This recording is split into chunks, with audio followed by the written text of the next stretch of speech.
Hey everyone, welcome back to a new video. I know I haven't uploaded in a while, but I've been spending a week with my family for Thanksgiving. My family lives 7 hours away from me, so I had to do a drive in order to spend time with them for Thanksgiving. I have about 4 videos ready to go, and this is the first one. All of these stories are pretty disturbing, so you've been warned. As always, if you have a story of your own that you would like to share, you can send your story to southerncannibal.com. And if you happen to celebrate Thanksgiving, I hope it's a good one. All that being said, let's get into the stories. And remember to always stay hungry.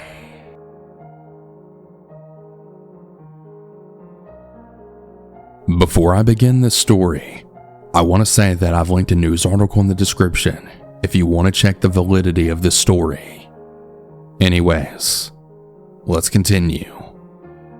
I'd like to start off by saying that this may not be your typical horror story, but reality is far more scarier than any monster we can imagine. I was working as a showgirl on the Las Vegas Strip at the time that this occurred. The agency I worked for required that we switch partners every shift. Being that I was new to the job, this meant that I had met all kinds of girls every time. This is where I met a girl named Denise. She was a petite girl with dark brown hair and an overall sweet girl. Fast forward to 3 weeks later, and I'm coming back to the studio after a late night shift with my partner for the night. We go to the back room where we usually get ready for our shifts. Think of a dressing room for an old burlesque movie. I spot someone sleeping on a large velvet couch in the dressing room. As I get closer, I realize it's Denise. I wake her up and I asked her what she was doing there, as she had not worked that day. She then proceeds to tell me that her no-good boyfriend kicked her out of the house. Mind you, this guy had no job and no intention of ever getting one. He was controlling, abusive, and just downright creepy. Looking at her face, I could tell she had been crying. She was much younger than me, and something just told me that I couldn't leave her there, not like that. So I asked her to come back to my place so she wouldn't be alone. She agreed, and we headed back to mine. We get home to sleep, and the next morning I can hear her on the phone. She's on FaceTime with her boyfriend Skylar, the creep. He's repeatedly asking for her location and demands she comes home immediately. The thing is, he had taken away her phone, and she was using an old disconnected phone that was running off Wi-Fi and a texting app.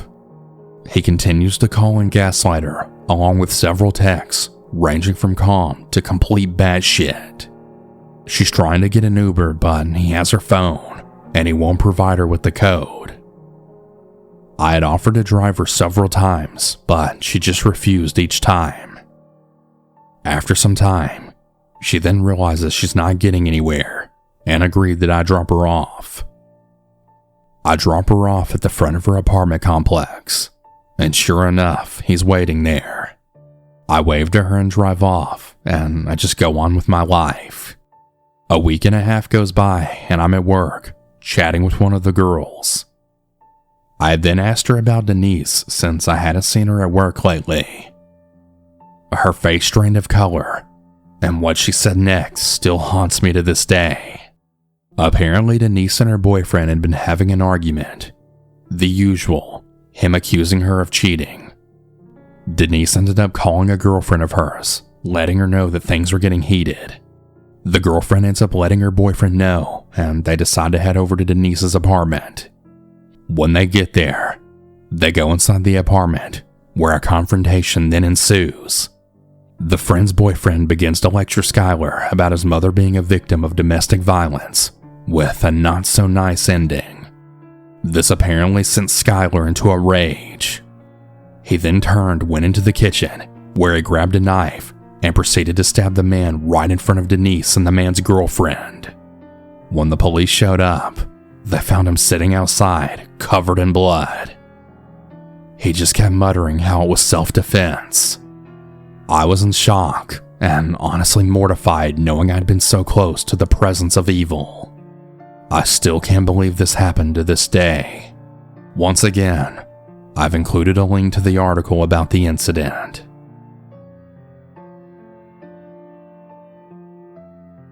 So to start things off, I'm a female, and I was 19 at the time of this story. This happened in my first real job. As the months went on, one of my coworkers, Sarah, told me that a guy named Chris thought I was cute. At this point in my life, I had never really had a boyfriend or any attractive or normal guys show much interest in me. I mean, besides going to proms or on group dates. So I was curious. I remember looking across the store and seeing him. He was super short and skinny, had green eyes and auburn hair. I immediately told my coworker that he wasn't my type and moved on. About a week later, he began to flirt with me, and so I flirted back, and that's when I fell for him. At first, he was really funny, and we would always have banter back and forth. He was my first kiss. At the time, I told him I wasn't ready, as I had thought in my head how and where I wanted to be, but he kissed me anyway at midnight by my car. It wasn't anything like I'd imagined or wanted. It was awkward and rushed, and I felt kind of upset, but I got over it. Just a short while later, we were hiding in the back room at work and kissing. The rush of trying to be quick and not get caught by our boss was intoxicating and exciting. Having hickeys so everyone knew I was with him. Actually being excited to go to work just to see him. Then, I began to notice the bad things. He would trip me while at work, kicking the back of my heels and make them bleed, ruining my shoes by stomping them, pushing me around and smacking me, ripping my hair out, ignoring me for hours and giving me the silent treatment so I'd beg for attention or then do things to make him talk to me. I justified it all as him just flirting and being rough, and that it was my fault he was acting this way. He then started telling me that I'm a stupid bitch and that no one else would ever want me, and how I need to not wear so much makeup unless we're on a date because I shouldn't be trying to look good for other men, and how I'm so lucky he gives me attention, making me miss work shifts to drive him and his friends around, lying to my parents about where I was and who I was with, and I always did anything he wanted to do, no matter the cost to me. I was really blinded by what I thought love was for him. I thought this was all normal. I didn't know any different, and since he wasn't Mormon, I couldn't tell my parents I was even with him. It was a secret that I kept. One time we were in my car at night, in the backseat messing around. I told him to stop, and he ignored me. I felt so disgusted and sad, so I ended up seeing someone else, and he found out, and we had a big screaming match in our break room at work.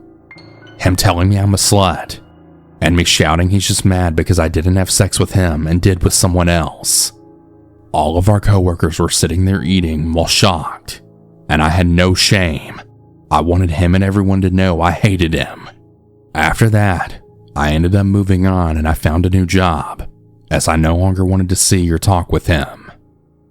I had messaged him on Snapchat, and he coached me into saying that I loved him. He then screenshotted and blocked me. I felt heartbroken and devastated. Well, 5 months later, he messaged me on Facebook out of the blue asking for a ride. I saw the message pop up, and I felt a rush of panic yet surprise that his name was on my screen. I chose to ignore him, which was so hard for me, as I began blocking and unblocking him and looking at his page and hoping he would reach out, but I stayed strong and ignored him. I felt good about it, and I was really proud of myself. It took so much willpower to not message him back. I then told my friends about Chris and how he was so abusive to me. A lot of the people I told didn't believe me, and they said I just wanted attention and how he was a really nice guy. Then one day I saw a news article saying that my ex was going to jail for attempted murder. He actually tried to kill someone by stabbing them and leaving them for dead. Thank God the person survived, but I was shocked. I felt a wave of evil come over me, yet calm. I cried, and I was so thankful I ignored his message.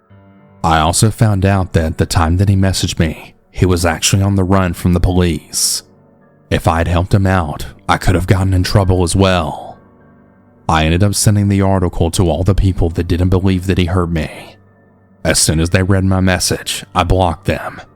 Unfortunately, he only got 2 years for good behavior, and he's free now. It's honestly bullshit how you can try and kill someone and then get off that easily when people do drugs and get more time. When I found out he was being released, I was terrified. I'm very grateful though that I now have my husband who's there to protect me and keep me safe. I haven't seen my ex around town at all, and from what I've heard, he's now married and having a baby. I can't help but be mad though that he's living a happy life now after ruining mine. I really struggle every day with depression and guilt over him and all of the evil he brought upon me, taking away my innocence and the good view of the world and the people in it. It just goes to show that you can never really be too careful and to always trust your gut. It just might actually save you someday. My name is Emma, and this happened to me 3 years ago. I would like to share my story here so that I can help others out there through similar situations. Nobody should ever go through a traumatic experience like I did. I had remembered this friend of mine. He had emotional issues. I avoided him ever since his dark side became apparent. He was a terrible person to be around. I still harbor those terrible memories, and it really did ruin my psyche. Even though this happened to me 3 years ago, I could still remember it like it was yesterday. It all began with a friend of mine. Let's call him Andrew. He was a member of our small Protestant church. I can describe him as an extremely quiet, almost taciturn young man. He always constantly avoided eye contact with everyone. He also had a weird habit of hanging his head down and rubbing his fingers and hands as if he's doing nothing. He's also a few years older than me. I think around 25. I was 20 at this time. But the weird thing about his age is he really doesn't even look 25 years old. He looks more like 18 due to his babyface appearance. As an affable type of girl, I befriended him, in spite of him being socially awkward. Yeah, I know what you're all thinking. Stranger danger, that kind of thing. But he really did seem harmless, like he wouldn't hurt a fly. I was completely wrong though. One day, as I was sitting on a concrete bench on campus waiting for my next class, I had then noticed him limping past me. I assumed that he was just headed to his class. I called out to him. "Hey Andrew, come here. I want to talk to you." He turned his head to mine, and he sheepishly grinned at me, giving me this awkward stare. As I was about to speak to him, I then noticed his face was sweating profusely and getting pale, as if he was having an anxiety attack. I was really taken aback. That's odd, I thought to myself. "I'm kind of in a rush. I have to get going," he stammered as he limped across the hallway. I usually saw him in that awkward gait. He always walks with his right foot inverted into the right direction, making him really awkward to move. When he limps in a crowd on the campus, he would hang his head down, and when he does lift his head, it seems as if it's going to tilt on the left or right direction, as if his head is too heavy or his neck is weak or something. His rounded shoulders seemed weird too, as if one of his shoulders seemed like it was going to lean on something. He would slouch. Don't get me wrong, I'm not being rude here. I'm just describing him. Every time I would see him on campus, he appeared as if he was terrified of something. I would often see him walking alone. He also had this really somber expression on his face. And on other days, he would have this You know when you try to pinch a child, and that child starts to give you those eyes and they're about to cry? Well, that was the expression he had on his face when he was roaming the campus. Every day he went to the campus where his classmates or schoolmates would constantly taunt him and jeer at him about his bizarre behavior. One day the bullying began to escalate on him, and I actually heard rumors from one of his classmates saying that he tried to take his own life, apparently trying to jump off a balcony from a really tall building on the campus. Luckily, one of his classmates stopped him. Whenever we would have Bible studies where we would tell our personal experiences or our struggles with our faith, he would always grumble about how miserable his student life is. One night he talked about killing all of those who constantly bullied him by ruthlessly dismembering their bodies drenched in their own blood. We were absolutely appalled to hear him say that. As the dreaded silence fell upon us, we all tried our best to hide our terrified reactions. Of course, we didn't want to offend him, and that would only antagonize him further. So we were all walking on eggshells around him. No disrespect to the one I'm referring to, but the irony of attending a Bible study in that kind of disposition. Please do not let your hypocrisy make a fool out of yourself. As the days go by, I gave him emotional support. I felt pity for his misfortune. He had my cell number, and we were even friends on Facebook. Whenever I would come across him on campus, I would talk to him, talking about random things, etc., just to cheer him up. But to be honest, I didn't feel any affection to him. I'm not picky or anything, but he's definitely not my type. As our friendship progressed, Andrew kept on asking me really personal questions. He also had cell numbers from my friends in our church. These are the days where he kept sending messages to me and my friends. His messages were very creepy. They were mostly consisting of him venting out his frustrations and all of his bitterness in his life. Some of them were morbid poems on how he wanted to take his own life. There were also a few other morbid poems about graphic description of how he tortured, brutalized, and murdered those who mistreated him. It was pretty disturbing, but we just kept on ignoring his messages. Another afternoon, when me and my friends were having a chat in our friend group on Messenger, all of a sudden he sends multiple pictures of Christian proverbs. But we just chalked it off to him being weird, since there's actually nothing sinister about it. Just kind of odd in a seemingly harmless way. There was also one of these nights that whenever he was upset about something, he would send those macabre messages to me and my friends.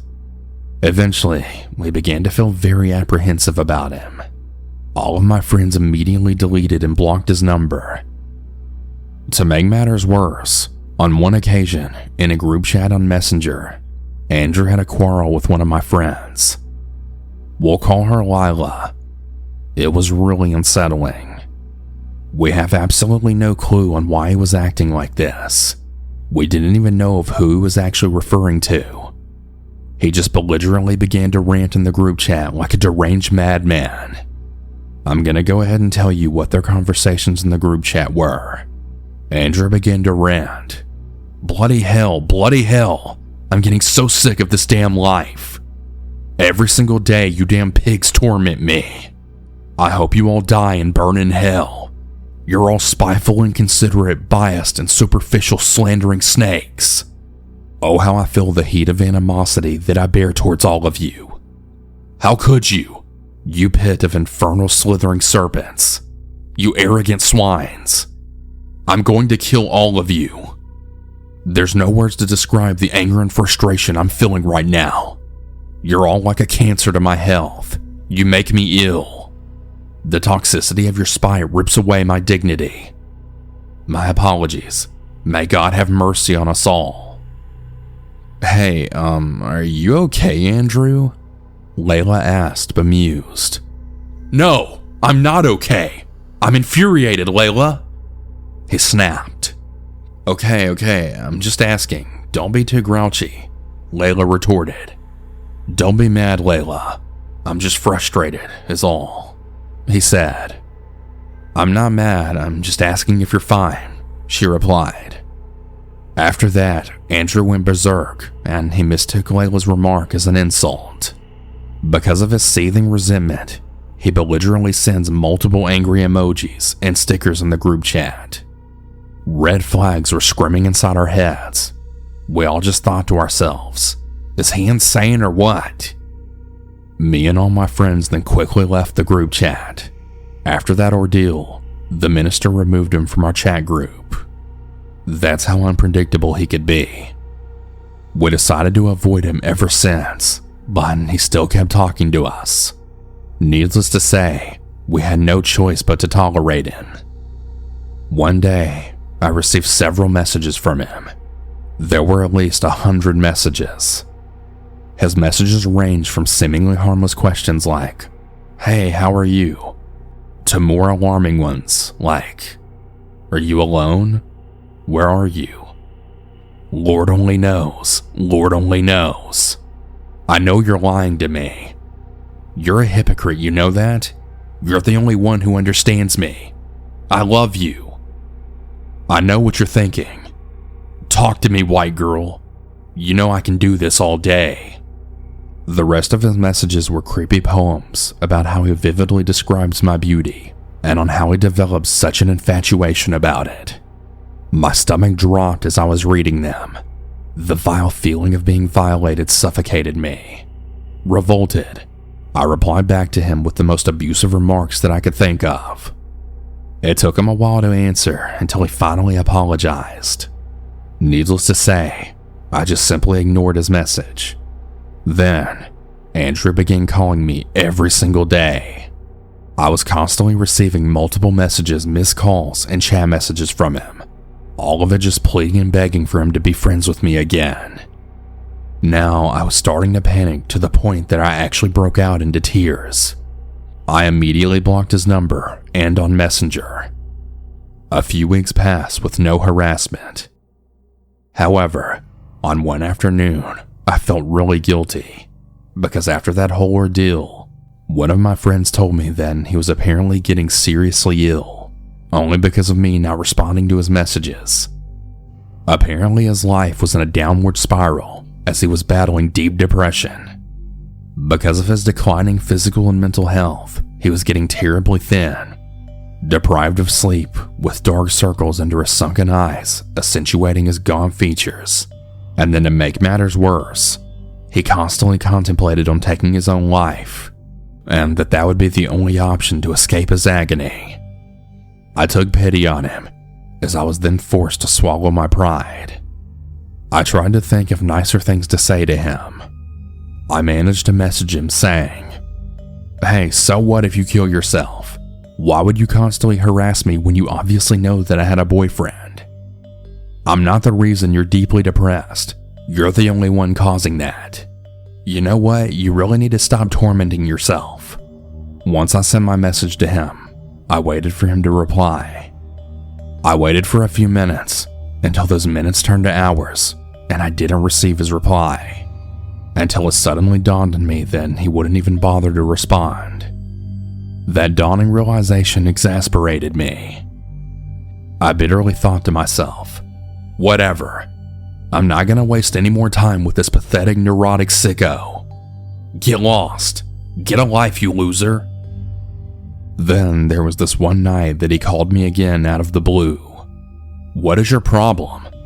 I said sharply as I finally answered his call. He wouldn't answer, but I could hear him breathing on the other end. Realizing that he wouldn't say anything, I said, "Alright, I asked you, and you wouldn't say anything," and I then hung up. One Sunday night, when we were at the church, as we were preparing for the sermon, he kept on approaching me and asking if he could talk to me, but I just kept ignoring him. Moments later, as I was teaching the children about the gospel in the balcony, I then noticed that I'd received a direct message from him saying, "Can I please talk to you after the sermon?" I begrudgingly replied to him, "What is it now, Andrew?" Fast forward after the sermon, and I confronted him. "What is it now, Andrew? What is it?" I said to him sharply, as I stared right into his timid gaze. He was very clearly intimidated by me, since he was only about 5'1" and I was towering over him. I'm 5'4", and I was wearing heels at the moment, making me 5'6". My voice was so loud that it had actually caught the attention of onlookers, including the concierge. He sheepishly asked if I was talking behind his back. I truly don't want to be confrontational, but he's already starting to irritate me. I began to insult him, but he wouldn't even respond. He just silently stood there. Unable to conceal his shame, he just simply hung his head. After that, one of our friends offered to drive us home. I was sitting in the passenger seat with my male friend, while Andrew was in the back seat with my other friends. Once we finally arrived at Andrew's house, he said his goodbyes to us, and he climbed down the SUV as he vigorously slammed the door shut. It was so loud that I actually felt my head shake. There was another Sunday night, and again, I'm in the balcony teaching the children. I looked over the railings and below, where I often saw Andrew exiting from one of the rooms in the lobby, apparently searching for me. After the sermon ended, he then approached me once again, saying he wanted to talk to me. I curtly told him, "Not now, maybe next time." After that, I quickly exited the hotel and trotted across to the other side of the street. He just kept following me, saying, "Emma, wait, I really need to talk to you, please." But I just kept on ignoring him. I was now sitting with my boyfriend under a tree when this loser kept on badgering my boyfriend into letting him talk to me. Realizing just how pathetic he is, I actually agreed. I just wanted this to get over with. He then began to rant to me. "What the hell is your problem with me, Emma? Why the hell do you hate me? Because I'm losing my damn mind. How could you? So what? I don't care," I bluntly told him. My rude remark must have really provoked him, because he was now screaming at the top of his lungs at me. "I'm getting so tired of all your bullshit, you damn hypocrite. You phony, you liar," he lashed out at me. "This is so unbelievable. I've never been so insulted in my life." "Okay, I guess, if that's what you see in me," I said, extremely startled, in a quivering voice, as tears started to well up in my eyes. Our quarrel drew the attention of onlookers in the coastal park. I was truly mortified. "This ends now," I angrily told him. Once Andrew left us, my boyfriend consoled me, as a cry of anguish burst out of my lips. Another night, he would then glare at me the entire sermon. I could feel a sinister gaze boring into my back.